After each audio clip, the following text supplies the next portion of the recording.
Thanks for waking up with us.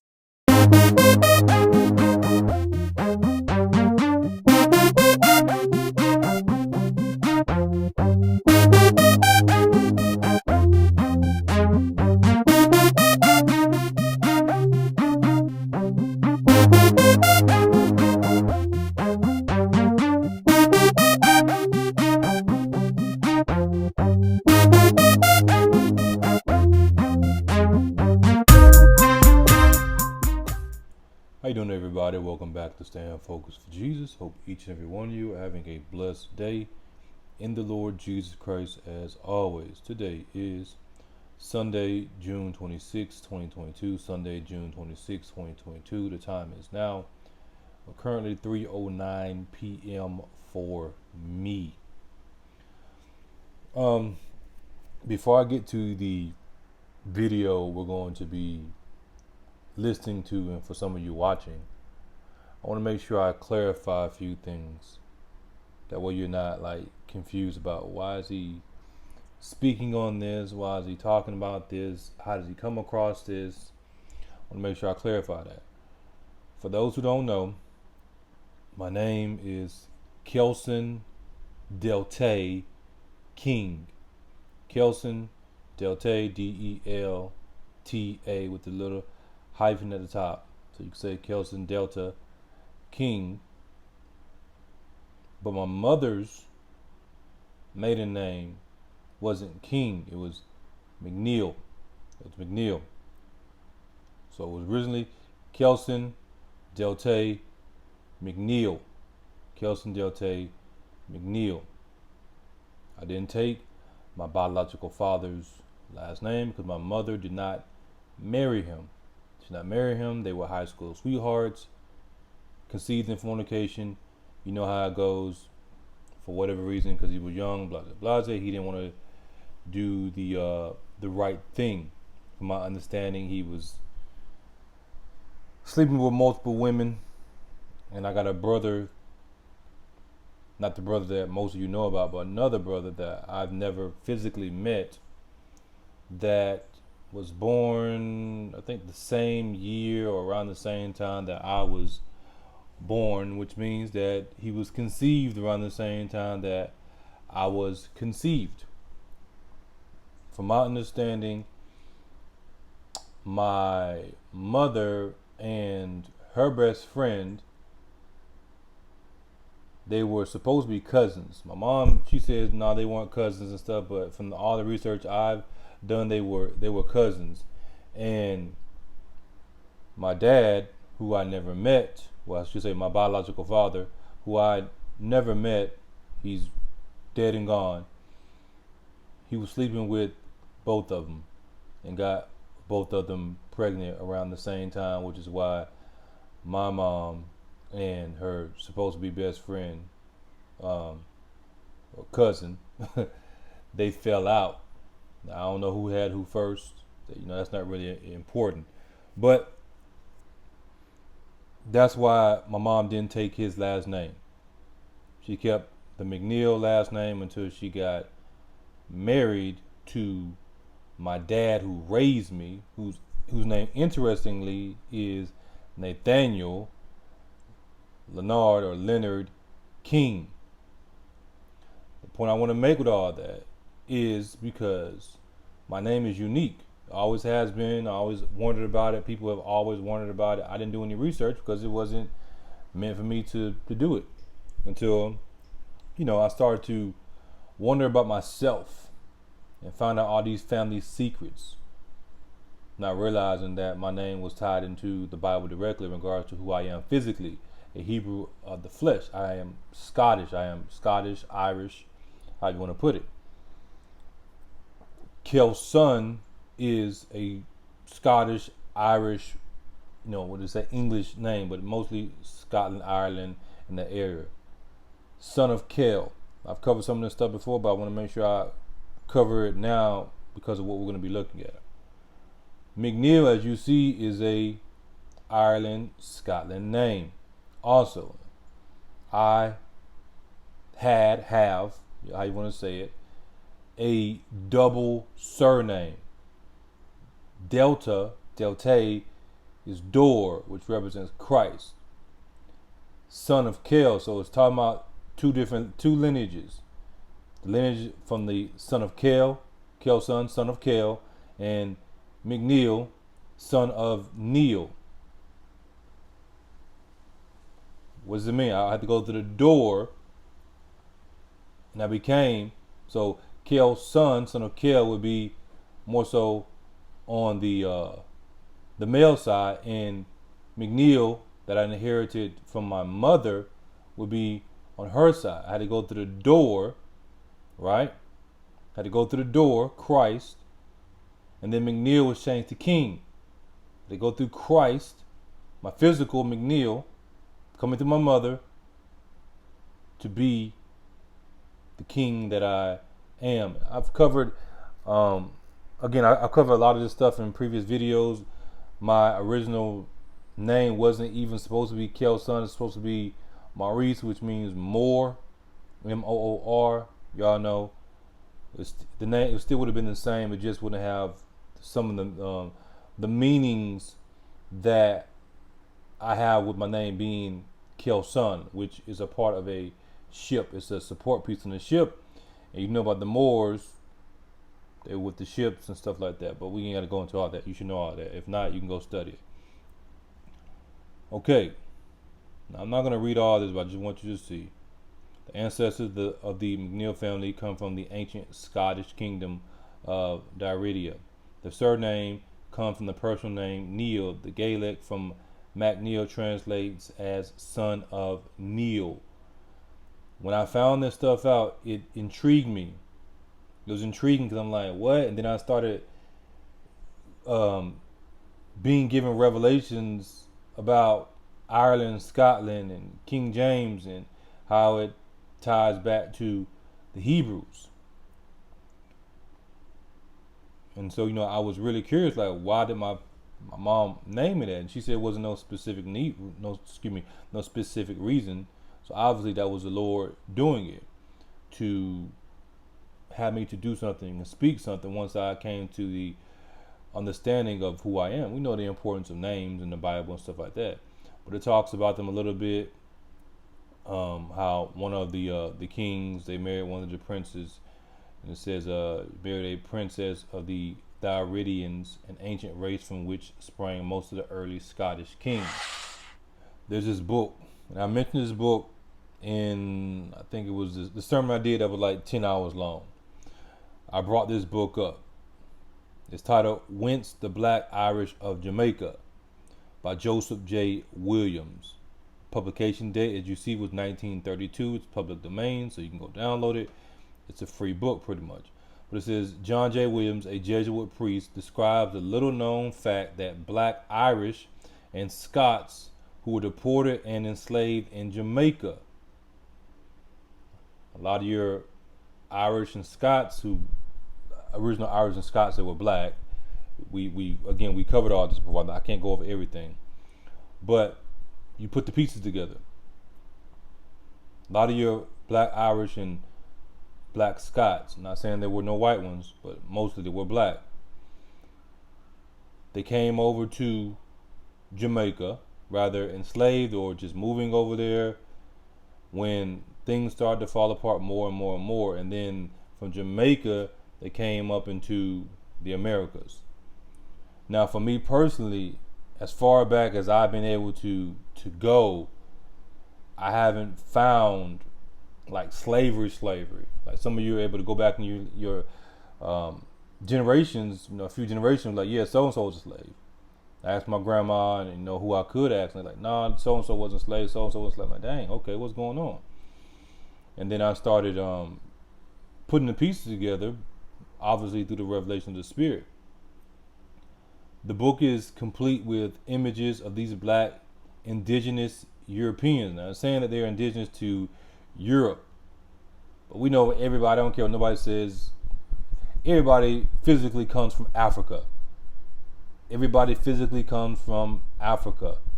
whether a person is so-called black or so-called white. So technically we can all say that we are quote unquote African, but we know what we mean when we say that you are American, you were born here. I've never been to Africa, so I'm indigenous to what? To America. I'm indigenous to America, right? Make sure I clarify that. But it's telling you that they are saying that they're indigenous to Europe, obviously because they came from where? From Ireland and Scotland. Like, hey, this is where our people came from. This is all I know right here. Now Jamaica is new to me, so I call Jamaica my homeland, right? That have been forgotten by most historians purposely. Thus, this book opens an entirely new era of study that should be conducted to flesh out the incomplete history of the transatlantic slave trade. This is why it's so important. This is like he's telling you that this is a missing piece to understanding the transatlantic slave trade. And we know the importance of the transatlantic slave trade and also the Arab slave trade in regards to Bible prophecy. Because you're looking at the transatlantic slave trade, you're like, man, this doesn't make sense. Like, there's something missing. And he himself, this person, based on his studies and his research, and obviously he was studying the slave trade, right?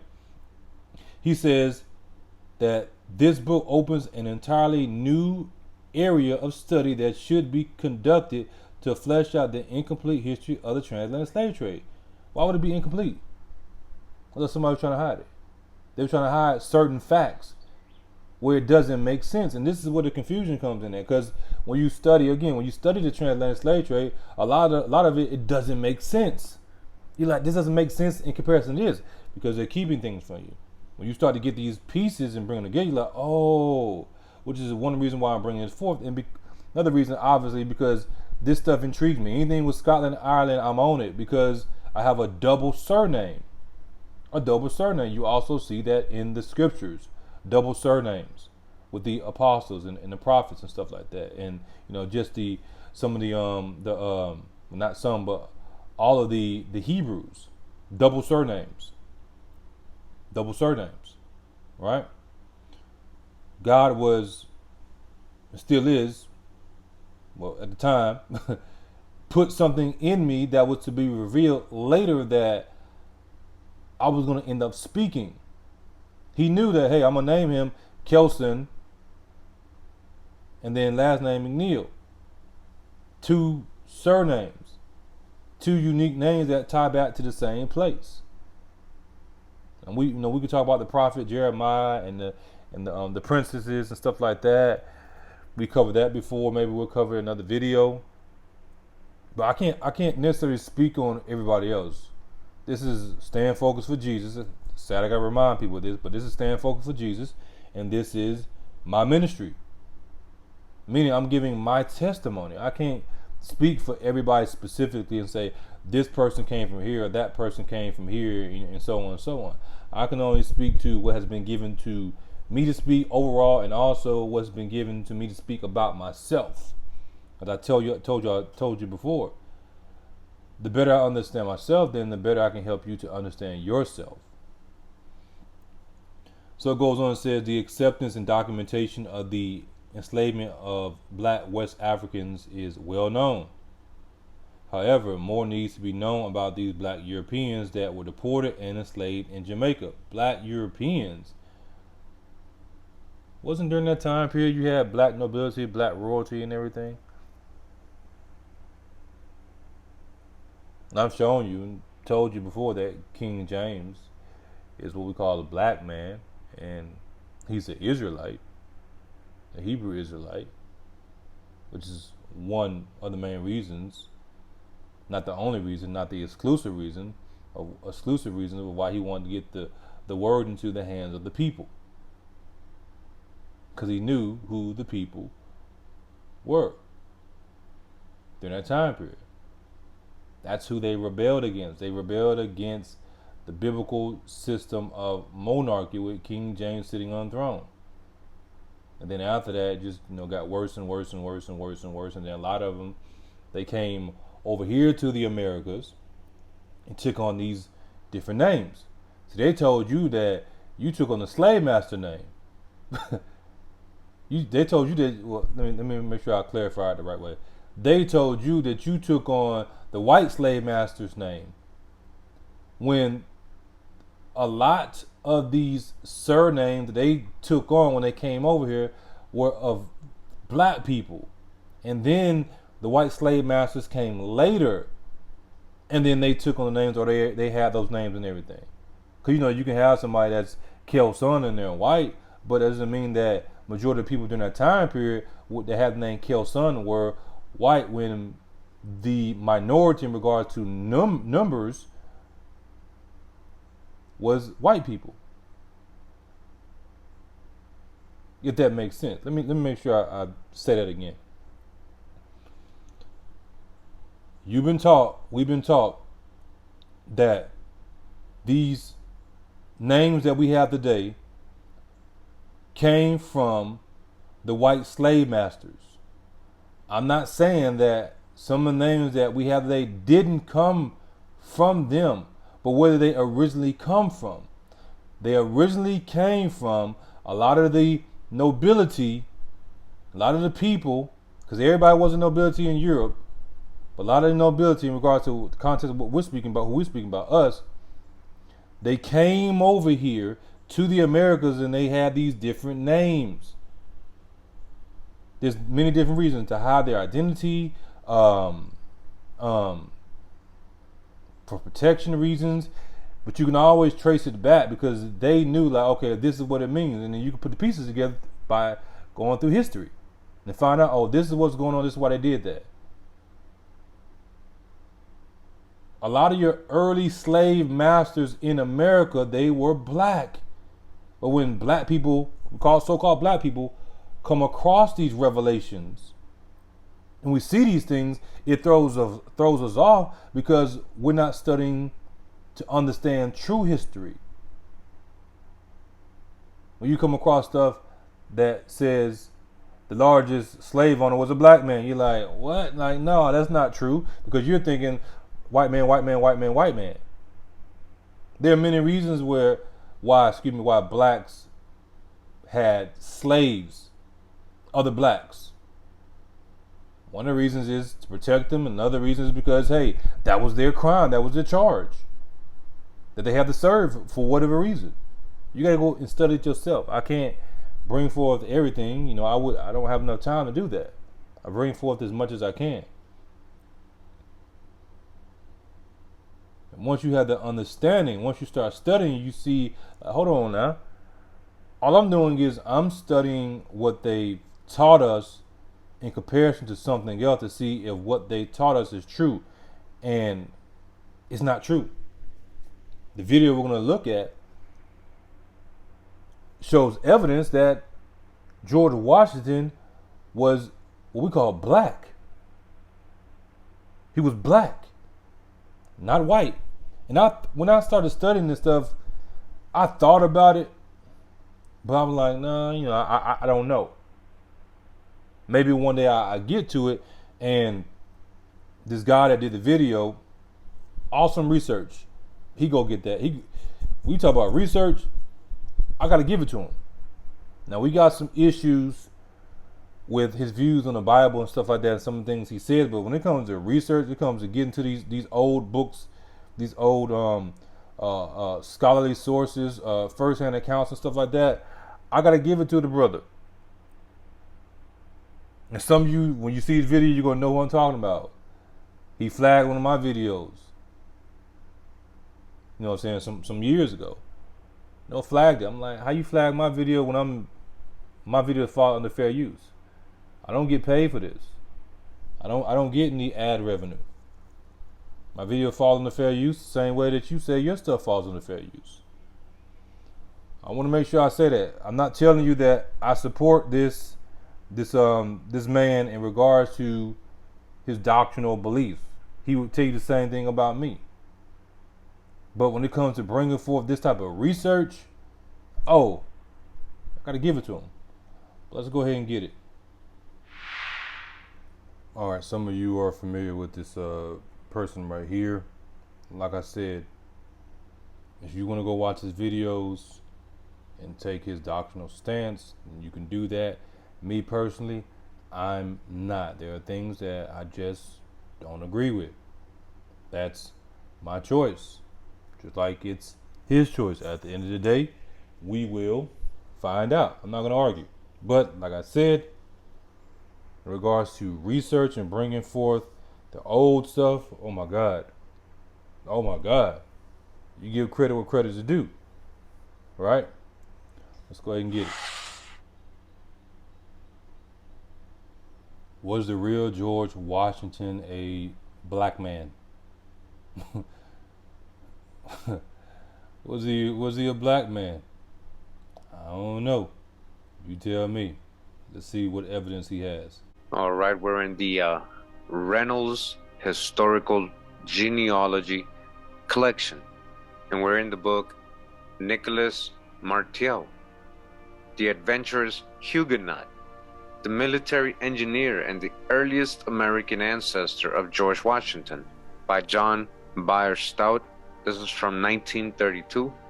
Nicholas Martial, the Huguenot. Says here, to the names of Hampden, Pym, and Cromwell, Woodrow Wilson could well have added those of Calvin, Bessa, and Coligny, for there was a distinct French Huguenot strain in the lineage of George Washington.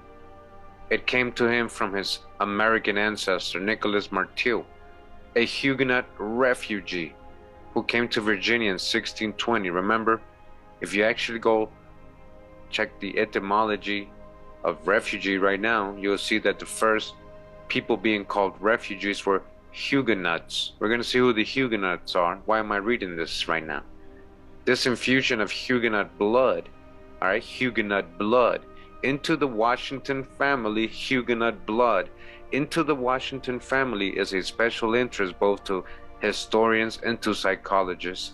Each of these learned groups appears to agree that in this blending of the Cavalier and of the Huguenot, there is a definitely revealed a physical basis as well as a spiritual background for the extraordinary personage and character of Washington. All right.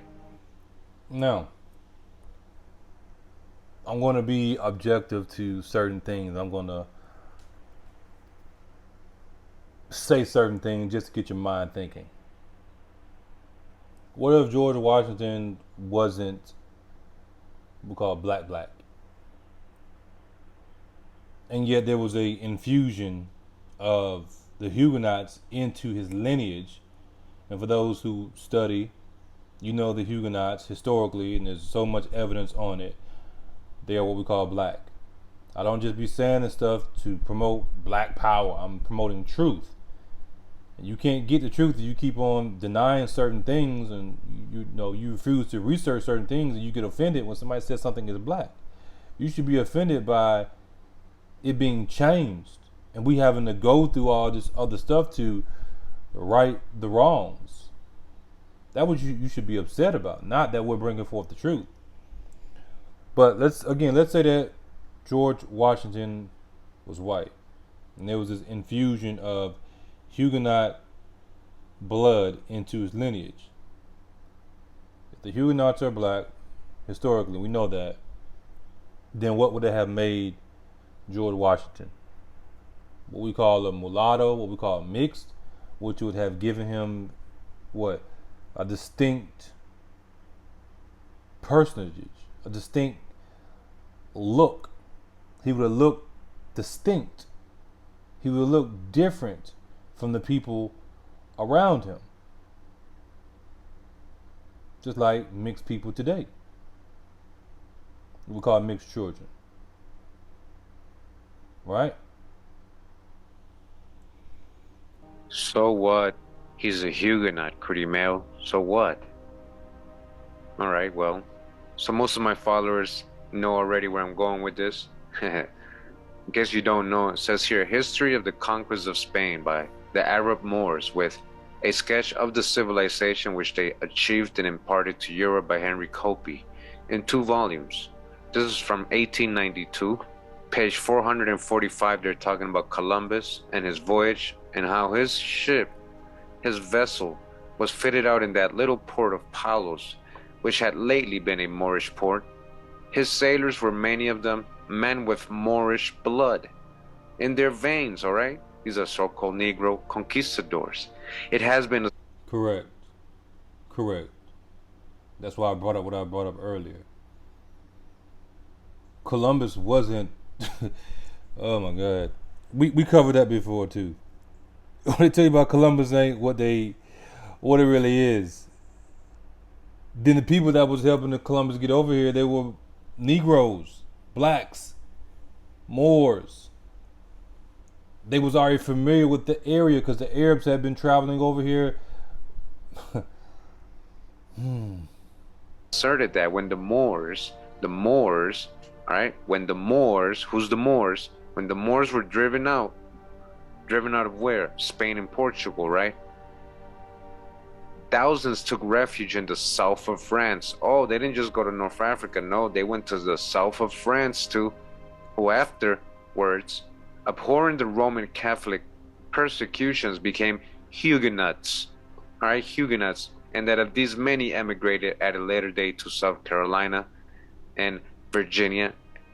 As we just read, Nicholas Marteau, the ancestor of George Washington, right?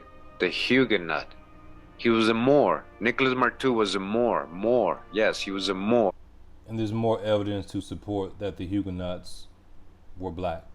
There's more evidence to support it, and there's reasons why they took on the different names and stuff and different identities. One of it is so they can hide some of the religions and some of the practices they were doing. They didn't want to be persecuted by the Roman Catholic Church. But he's got videos on this, and the information is out there from other people also. So-called Huguenot, and he is the earliest American ancestor of George Washington. What does that tell you? He has Moorish blood, right?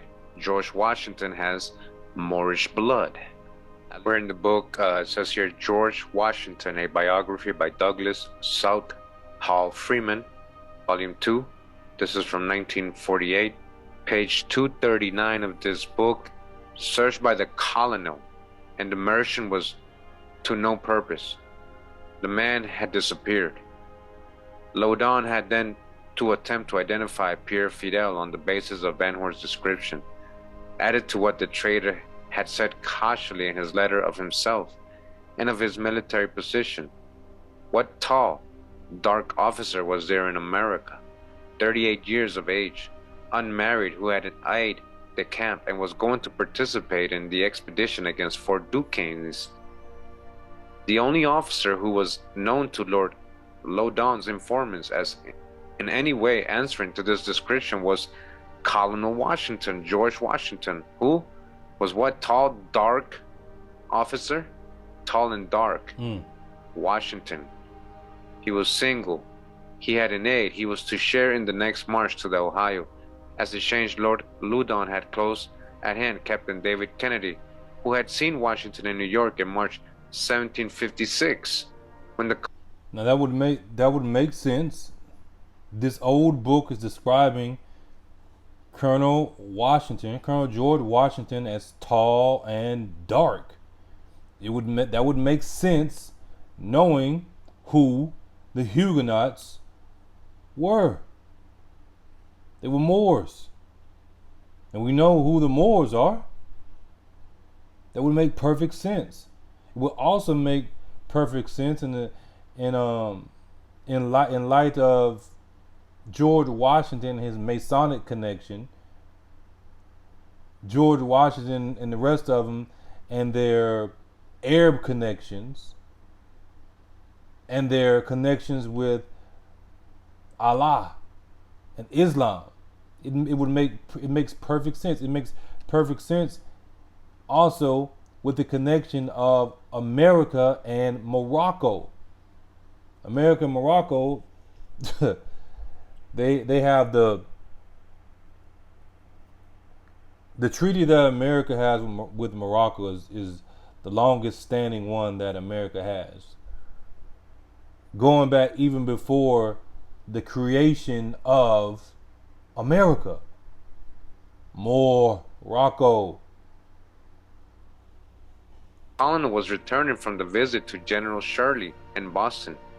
Loudon consequently asked Kennedy for a description of the Virginian. All right, they're talking about George Washington. Washington said the captain was a man about 6 feet, of a black complexion, again, a black complexion with black hair, which he then wore in a bag. Looks like a foreigner, a strong man. Now here they just say, hey, he black. That's why I wanted to make the argument earlier about, okay, if his lineage was white and then there was mixing, then he would have been mixed mulatto, right? I wanted to bring up that argument, but here they're saying, hey, he has a black complexion. Now you can argue about how dark he was, if he was mulatto or not. He still would have been considered black. They called this man black, dark, black complexion, black with blue eyes, which anybody would consider a person that looks like that a foreigner. Like, you ain't from around here, are you? He's different. He's different, and we studied that before about black people with blue eyes. In fact, I did a video and I couldn't find it for the life of me, while I brought up a point about the Arabs in ancient times. A lot of them, we're talking about the princes of the Arab world back then. A lot of them, they were known for having blue eyes. They were known for having blue eyes. There was a reason for that. I could not find that video. Some of you may remember, you may not, or you can, go search it out for yourself in regards to that information in the ancient Islamic world. Kennedy remembered Washington's companions, Mercer and Stewart, and recalled that Washington's uniform was blue, faced with red and laced, right? Black complexion, so-called black complexions, right? So when they mean dark, they do mean black, so-called black, dark complexion, so-called Negro, right? Remember, he is a descendant of a Huguenot. He does have Moorish blood, so this makes sense, right? So the Huguenot was on his dad's mom's side. Now his dad's, the paternal line, the Washington. Now a lot of people always tell me that Washington originates with Washita. And, I haven't really found anything to really... Now he just said that the name came from his dad's mom's side. That's why I was saying what I said in the beginning, showing you where the McNeil lineage came from for me, and also where the Kelson side came from. Kind of like show me that that's actual, truth. I do know there is a lineage that George Washington comes from on his Washington, family.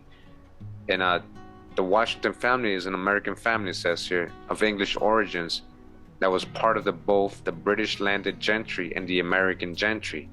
It was prominent in colonial America and rose to the great economic and political eminence, especially in the colony of Virginia, as part of the planter class, owning several highly valued plantations, mostly making their money in tobacco farming. Members of the family include the first president. I dodged the hijack, not the first president. All right, this is a future video series I got coming to prove that. And his nephew Bushrod Washington, who served the Associate Justice of the Supreme Court. The family's root can be traced back to the 12th century in Northeast England, from an 11th century progenitor in Scotland. From where? Scotland. When I listened to the video and I was watching it, it triggered something in me. I'm like, Scotland, man, that's interesting. Scotland. And again, why am I bringing this point up? Who did George Washington and all of them rebel against? The American Revolution, all these different things. They rebelled against King James. They rebelled against the Word of God. Just like they did back then. There's nothing new under the sun. That's what the American Revolution was about. They wanted the independence from the throne, from the crown, which was a monarchy system of government. They was really establishing their own form of monarchy, and then came democracy, but it ain't really democracy because people think they're voting when they're not, but we ain't got to go down that rabbit hole, right? We already know. We already got the rabbit. Created to the New World in the 17th century, John Washington, or we're going to see Washington. So he was the first one to come to the Americas. The ancestral home was Washington Hall, located in the town of Washington, but it was actually Washington. So this is the ancestral home of the Washingtons. Okay, it was actually William de Hartburn, first one to take the name. He took possession of the Washington lands from the Bishop of Durham in the late 12th century. And then he changed his name to William de Wessington, as you guys can see here. See that? They changed Wessington. Wessington later, Washington. And here you got him again, William Fitzpatrick de Washington, or Wessington. All right, Wessington. Here's a coat of arms here, arms of Washington and pedigree of Washington. All right, as you guys can see, this is an actual coat of arms. Washington. GeorgeWashington.org says here, George Washington's ancestry points back to England, as did many of the people living in colonial America during his time. His earliest ancestors. George Washington's ancestry points back to England, as did many of the people living in colonial America during his time. And what did Benjamin Franklin tell you around 1751? England, Europe, Spain, except small groups, small patches of people, was what? It was black. The small patches, small groups, they consider themselves white. But why did they consider themselves white? Were they really what we call white today, or were they more on the what we call and say mulatto or mixed side, where they could pass for white? I don't know. We've seen it before. I've seen videos, recent videos. That's what we got to research to find out. We have to allow ourselves to be led by the Spirit of the Most High. He said He's going to give us the Spirit that will guide us and lead us in all truth. Not some truth, all truth. So the more you study, then the more truth you're going to come across. Then the picture is going to get clearer. Include several members of the English royalty, the most significant of whom was the great King Charlemagne. More recent evidence of Washington's English heritage are found in Selby Abbey in Yorkshire, England. The Washington family coat of arms is found in some of the stained glass artwork there. This artwork was most likely dedicated to John Wessington, a member of an influential family in Durham, England.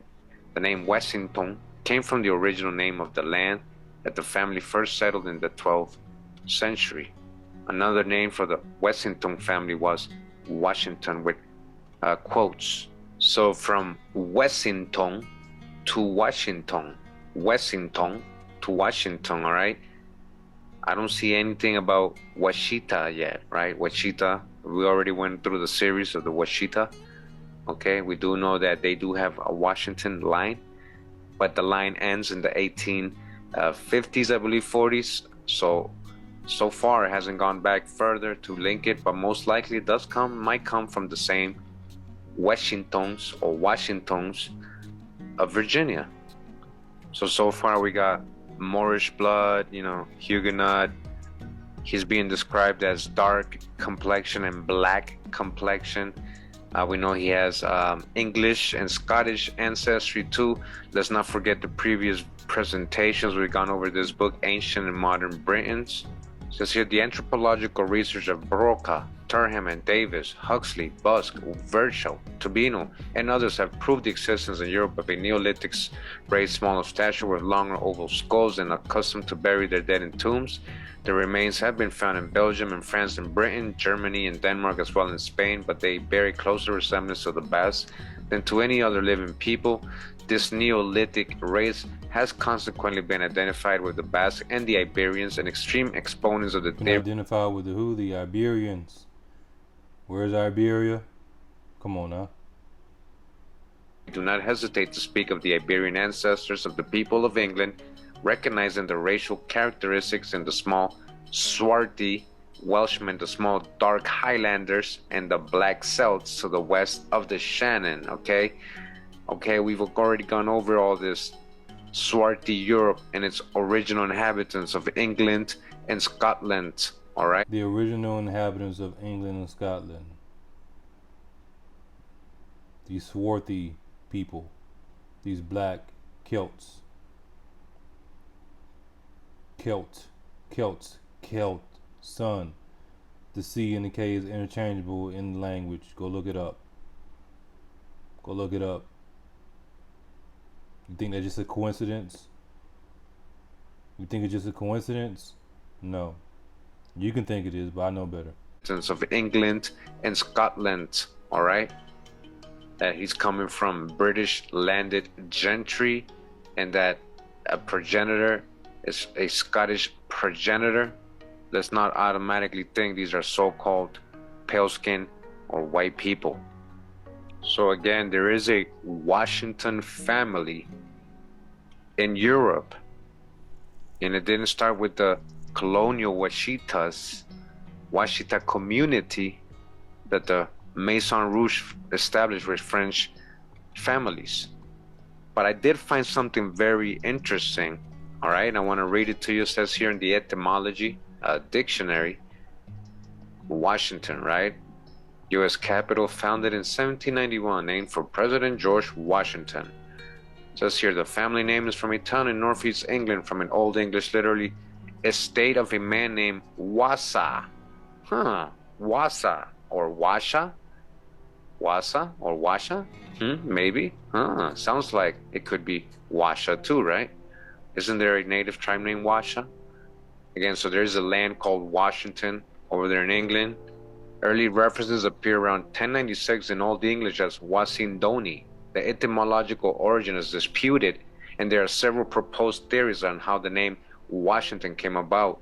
Early interpretations include Wasindoni, people of the hill by the stream, people of the hill by the stream, by the stream, by the creek, by the river, people of the river, or Wasingtona. And the reason, again, that a lot of this stuff spoke to me is because of my own name. One of the meanings of my name is one who dwells by the river. A tree planted by the river. That's one of the meanings of my name. Do you come to find out that there's this connection with George Washington, tracing all the way back to Scotland, and then it said that his lineage comes from a lineage of nobility? Wasingtona, settlement of Wasa's people. Wasa's people, huh? Wasa. The origins of the name Washington are not fully known.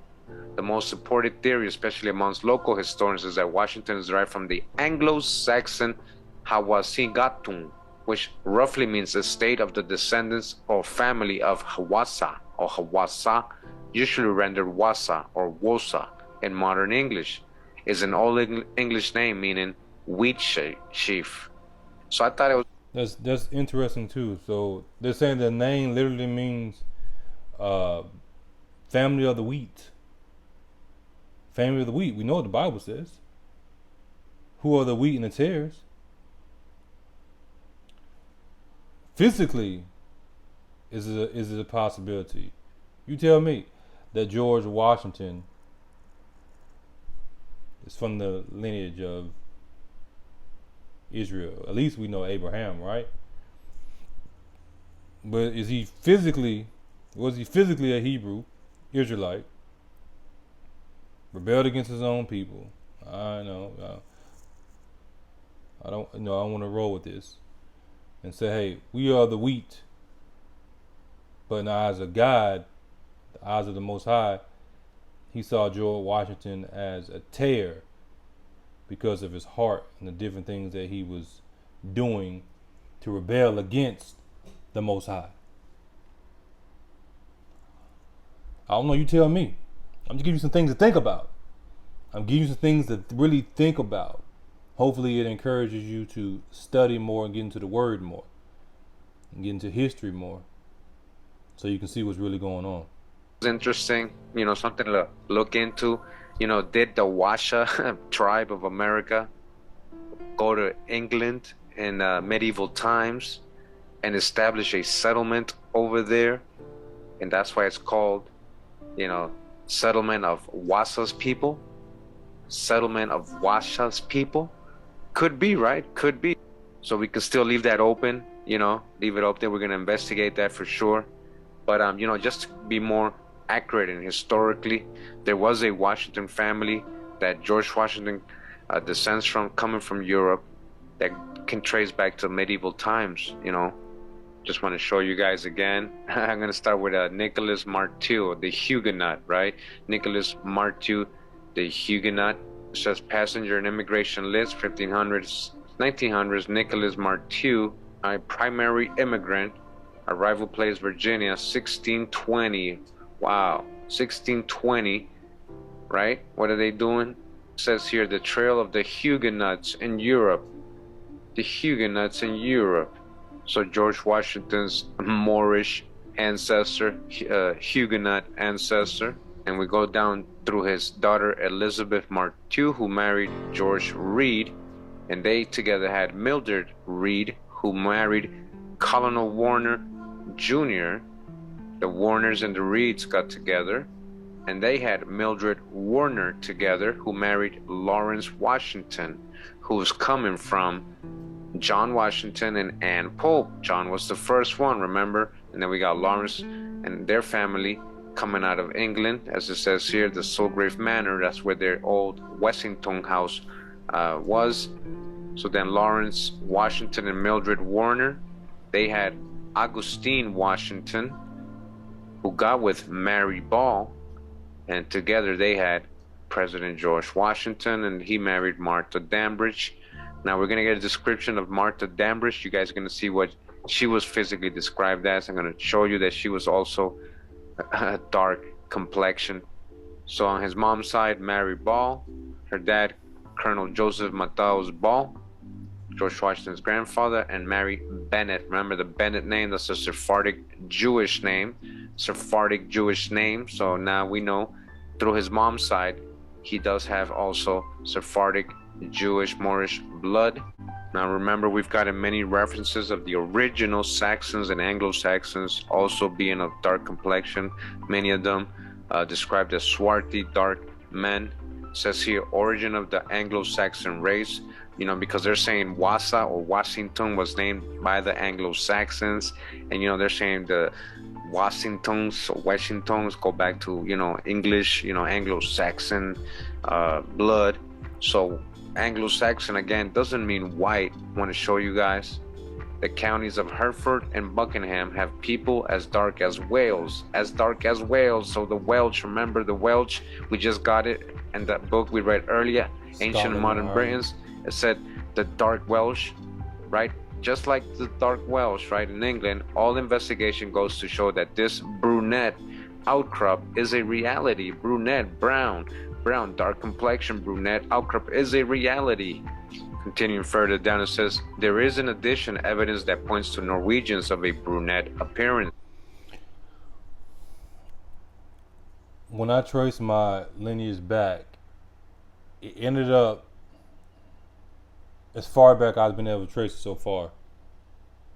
John Brown and Nanny J. Brown, I think Knight, if I remember her name.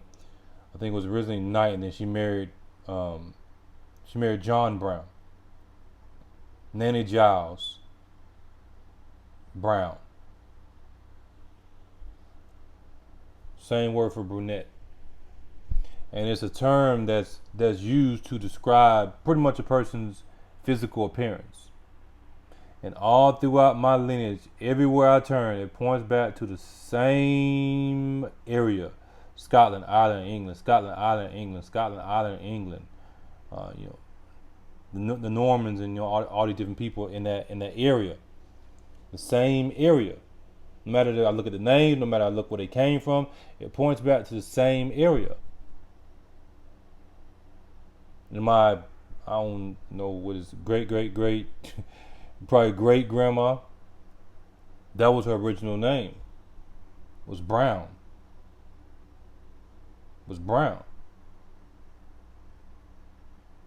And again, it was a term that was used to describe the physical appearance of somebody that had either, brown hair, more of a brown hair, or brown eyes, brown complexion, or they wore a lot of brown. But we know most likely what it was used for. All right, just so you can see, got Donnell Schutz, that's my biological father. You got my mom right here, Leticia P. McNeil King. Porte. I think I covered that in a video before. And then you come down, and then you have me, Kelson D. McNeil King, and then that's my wife when she was younger. More of Creole, more Creole. My wife is Creole. Then my brother over here that I never met, I was telling you about, Andre L. Schutz. I think he was born around the same time. It said 1983, but I can't remember was that exact or not. I have to go back and look at it. But you trace it up, going up to my mother's lineage, her father, and then the crazy thing, a lot of these names, they're the same name because it's the same area, same name, same area. Family members marrying distant cousins, and sometimes probably marrying close cousins. Let's just be real. So you got Leon Chapman. I've broken down some of these names before. Maybe I'll do another video. And Mabel E. Knight. That's my grandma. And you trace it up, you have William McNeil and Hattie L. Knight Bradley. The reason it was a Bradley because she was married to a Bradley, and I think he died.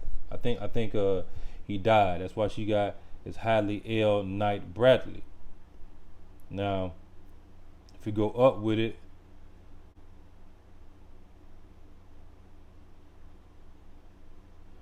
saying that his father was also named William McNeil, which makes sense, right? Well, we tracing Hattie because we got enough information on my mother's side. We got enough information on my mother's side. A lot of it because my grandma's still alive and they have the documents and stuff, and I've been able to piece it together. But we traced up Hattie L. Knight Bradley, right?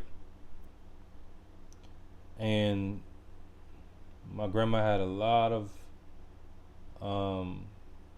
brothers and sisters, but we go up here, you have Benjamin Knight, and then you have Nanny J. Brown Knight. It was Brown, then it was changed to Knight because she obviously married Benjamin Knight. Now it's not on here, but the interesting thing about this is, you see Hattie L. Knight, that's why she had the last name Knight. And then it was Bradley because she married a Bradley. Then he died. But all these names, they tie back to the same place. And then she took on the McNeil name, which you come down here. You have Mabel E. Knight. You may ask, well, does she have the Knight name from her grandma? No, the interesting thing is she got the Knight name. My grandma right here, Mabel E. Knight, she got the Knight name because she married Arthur Knight. It's not on here. I gotta add it, but she married Arthur Knight. She married Arthur Knight. Again, Leon Chapman is my mother's father, and guess what? The same curse. He wasn't in her life. I think she met him one time. That was right before he died or something like that. I think he died, and right before he died, she didn't even go visit him. But if I remember, she only met him one time, if at all. And I didn't meet my biological father. You see the curse kicking in? Now going back up here, Nanny J. Brown, Nanny Giles Brown. Her parents were John Brown and Polly Ann Mara or Mary Brown. Boom. That's how far I've been able to trace it back so far. Because you got other people working on it and stuff like that. I just wanted to show you. And then when you go look at the name Brown, it has to do with the complexion. It's a name that's specifically taken on to let you know something. Just like you see with the Black King of Scotland, King Dub, that we covered before. And this has been referred by anthropologists to a very ancient settlement there of the prehistoric brown race that survives in the highlands of Central Europe. Again, going always to the highlands. Shout out to my boy Rob from Texas pointing that out. All right, always to the highlands, right? High places of Central Europe, and is known as the brown alpine race. The brown alpine race. Listen, okay? Listen. Says here the consideration of the evidence that people of brunette complexions were among the Anglo-Saxon settlers in England leads to that of people of a still darker hue, the dark black or brown black settlers. Brown black. Okay, Anglo-Saxons who are black. Okay, Anglo-Saxons. Probably there must have been some of these among the Anglo-Saxons, for we meet with the personal names Blackman, Blackman, Blakerman, Blackaman, Blacksunu, Blaka, and Blakeman in various documents of the period. Okay, Anglo-Saxons. Continue a little bit ahead, it says the invasion of the coast of the British Isles by Vikings of a dark or black complexion rests on historical evidence which is too circumstantial to admit of doubt. In the Irish annals of the Black Vikings are called Dub Genti or Black Gentiles. All right, so we got Black Vikings. So remember, all this information I just read to you guys, this is from previous videos I've shown you. Check out my Swarthy European videos. All right, just in case you guys don't agree with the brunette, it says here in the American Dictionary of the English Language, Webster's 1828 version, Noah Webster's Dictionary, says here brunette, a woman with a brown or dark complexion. All right, brunette means dark complexion, dark complexion. Funny they say woman here, because we're about to go read something about George Washington's wife Martha. It says here Mary and Martha, the mother and the wife of George Washington, by Benson J. Lawson LLD. This is from 1886, and we're at page 119, and it says here, that sweet young woman, the dark lady, as she was called because of the deep brunette of her complexion, because of the deep dark complexion. They're talking about Miss Washington. It says here, from the beginning of her residence at Mount Vernon, Miss Washington was greatly beloved because of her abundant charities. All right, so when they go down here, she was referenced as the dark lady. A little further down here, it says he was especially tender towards her only surviving daughter, the gentle Martha Park Custis, the dark lady of Mount Vernon, whom he loved as his own child. All right, they're talking about one of the daughters of Martha, his wife, and a stepdaughter of George Washington, who was also referred to as the dark lady. Okay. All right, continuing with George Washington again. So we got, you know, he has Moorish blood. We know the Welsh, the English, a lot of the Scottish, the Anglo-Saxons. A lot of these people were Negro as well. So it's conjecture to say, you know, he's white, you know, half white or half Moorish, because, you know, that side also is contested. He's already been described as black and dark already. We got his wife being called the dark lady. You guys starting to see the trend? Correct. It says here, History of the George Washington Bicentennial Celebration, Volume 1. This is from 1932. We're on page 225, Youth and Manhood of George Washington. It says here, the man himself, okay? Contemporaries of George Washington have commented that none of his portraits accurately resembled him, They don't resemble him, and a member of his immediate family is quoted as having said that picture of him painted by various artists all look very much alike, but are not really like the general himself. Do you see what they're telling you here? Who is that painting of? These body snatchers, whitewashed images. This is attributed to the fact that the expression of George Washington's face varied according to circumstances and the painter's side only and repos, right? So it's not him. His family members and all the people contemporary to his time are not describing him like that. I mean, what are you gonna do with this information, y'all? This is documented stuff that you can disprove it.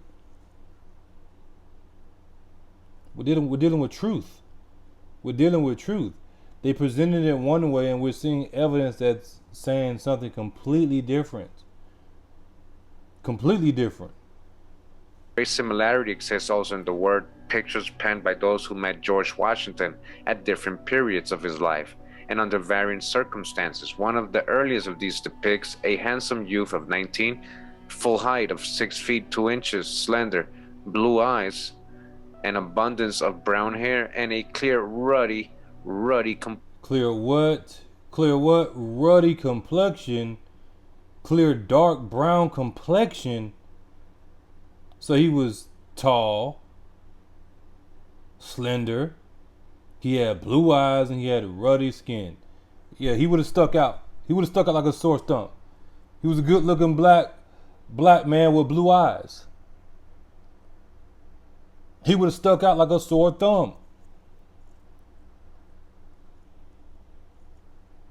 Complexion. That does not mean white, so-called pale skin, or white man. That's the dodge to hijack. Ruddy, copper brown, reddish brown, copper, ruddy complexion.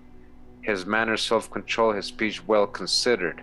Okay, he's ruddy. All those paintings of him are not him. They are not really like him. They don't resemble him. I just want to show you guys, when you put ruddy animals on Google, you can do it yourself. This is what you're gonna get. This is what you're gonna get. You're gonna get this. Look at this cutie right here. This is what you're gonna get. This is a ruddy dog. As it says here, ruddy, right? A ruddy duck, right? Ruddy duck, ruddy. Look at that brown. Look at that rich brown, ruddy. So you guys can see, if you put ruddy, you're gonna get all kinds of shades of brown, reddish brown, ruddy. You never. They're not talking about somebody who got pale skin and red cheeks. No, this is ruddy, brownish, rich color, ruddy. All right, ruddy. As you guys can see, this is the ruddy mongoose. As you guys can see, brownish, ruddy. So I think you guys get the point. Ruddy does not mean a white person, especially in colonial times, and the people writing in his times, contemporaries, are describing him with ruddy complexion, dark complexion, black complexion. We know he has Moorish blood. We know Anglo-Saxons, Welsh, English, these were originally dark-skinned people. We know he has Sephardic Jewish blood as well. And they're telling us in this scholarly source that the paintings do not depict him. That's not him. And we're in the book here, George Washington, a biography. And this is by John R. Alden. And I'm on page 11 of this book. So they're going to describe George Washington in this book here. Says he had property, he had prospects, and he was physically attractive, 6 feet tall. He was lanky, like many other Americans, like Jefferson and Lincoln. All right, just like Lincoln. Remember what Lincoln looked like? All right, he had rather long and lean arms and thighs, and he was flat-chested. He had strong but quite regular features, except that the upper part of his nose was unusually broad. All right, unusually broad nose. His face, like so many countenances of his time, exhibited the marks of smallpox. He had light blue eyes, all right, light blue eyes, and brown hair, and was a vigorous male. A British officer who met Washington some years later reported that he had a dark complexion and a foreign look. A dark complexion and a foreign look. That's George Washington, okay? So break the spell. You guys see All right, he has Moorish blood. He's being described as being a so-called dark-skinned complexion man, and by his contemporaries, primary sources, as it says here, dark complexion man, so swarty. Can I get a so? And not from smallpox. Someone, oh, he had dark complexion because he had marks on his face, marks on his body from smallpox. Stop it. Swarty George Washington from the Washington, Anglo-Saxon, Scottish line. So again, we got the Washington line here going all the way down to George, right, and Martha right here, as it says here with the X. This is his family line. His dad Augustine, and his mom Mary Ball. So this is one line, and again his mom's line, the Ball family, as we can see here. Crest of Joseph Ball, Washington's grandfather. William Ball, Lord of Manor of Barkham. This goes all the way back to 1480. All right, Robert Ball, William Ball, and then goes all the way down to Mary Ball right here, mother of Washington. So now that we have a more clearer perspective of the Washingtons, or the Wessingtons, as it says here, the Washingtons of Wessington Plantation. Yeah, so there's a whole book on that. And you know how they're saying they got their name from their slave master and they're from Africa and all that. So we got to dodge the hijack big time, because the Wessingtons or the Washingtons were so-called Negroes. All right. And it says here, a descendant of Wessington. We already got the drop on them. The Wessington slaves, John F. Baker Jr., has written the most accessible and exciting work of African American history since Roots. Remember, Roots was a fictional story. Alex Haley got sued.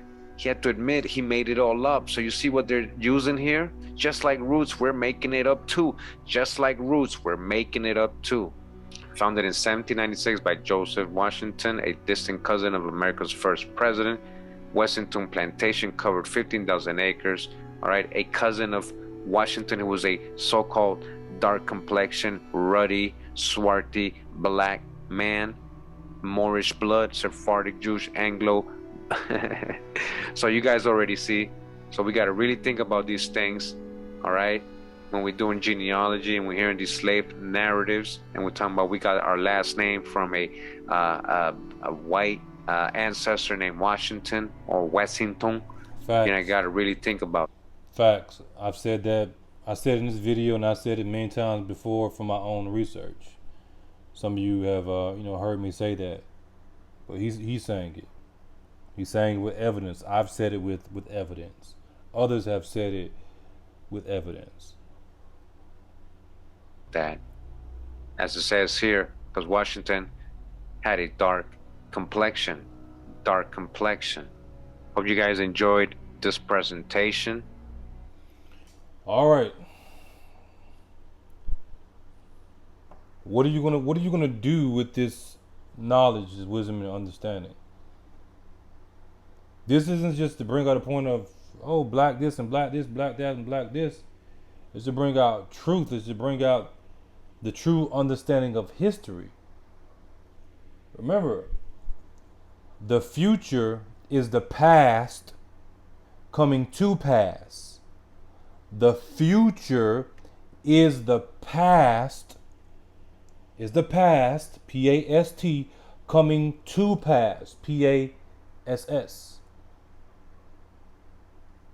Therefore, if we truly understand history, then we will truly understand not only the present, but the future.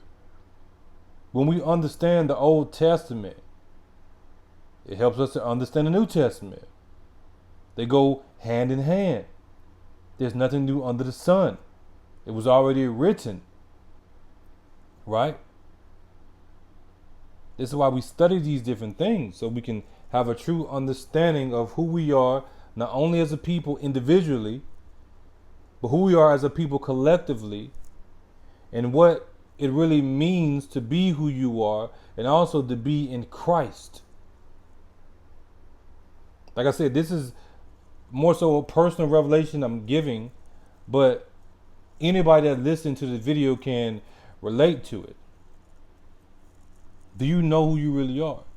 Do you know what you're really supposed to be doing with your life? Because majority of people that are doing the current things they're doing with their life, they think that's what they're supposed to be doing. But they lack love, they lack compassion, they lack mercy, they lack all these different things. They lack understanding, they lack truth. Most importantly, they lack the love of God. And this helps us to understand it. When we realize where we came from, when we realize that people lied, they tried to hide things because of their hate. And we're here to correct it with love. That's what love does. Love corrects. And that includes showing you what's really going on. Am I related? Are we related to George Washington? I mean, you can make the argument. You can make the argument for or against. Today is the day of salvation. Rather you be what we call black or rather you be what we call white. That is the truth. That is the truth. Sanctify them through thy truth. Thy word is truth. This is what this video is more so about. Giving you some things to think about, because I want you to think. I want you to think about yourself. Even if you're white, I want you to think about yourself. Are you really who you're supposed to be? I can help you to be who you are supposed to be because I understand myself in Christ through these different revelations he gives me. And for you to truly be who you're supposed to be, it's only through the gospel of the Lord Jesus Christ. Doesn't matter if he's black or white. He's still the Messiah. He's still the Messiah. With that being said, God bless each and every one of you. In Jesus Christ's name, as always, stay focused for Jesus. And as you know, the truth is not debated, it is declared. This is just a test. The big one comes later.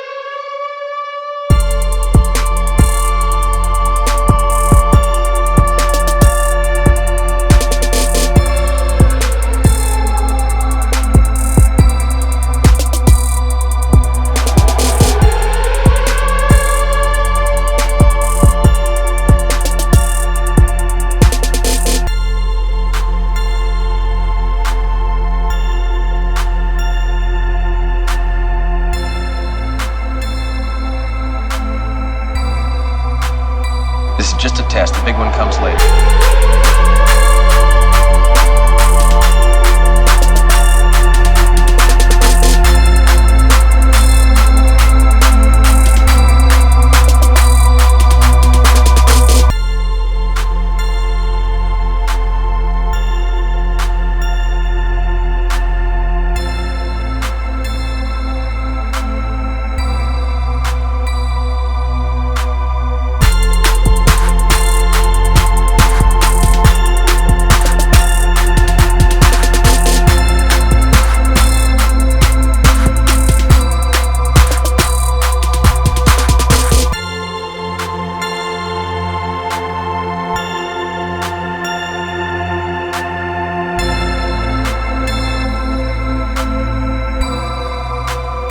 This is just a test. The big one comes later.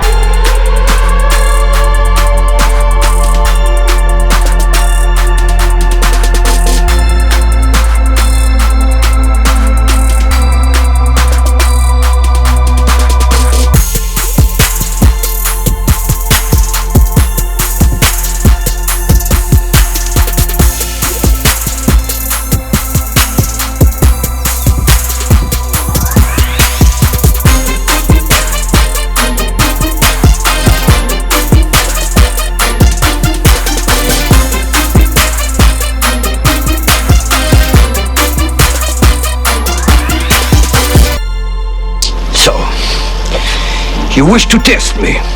Good.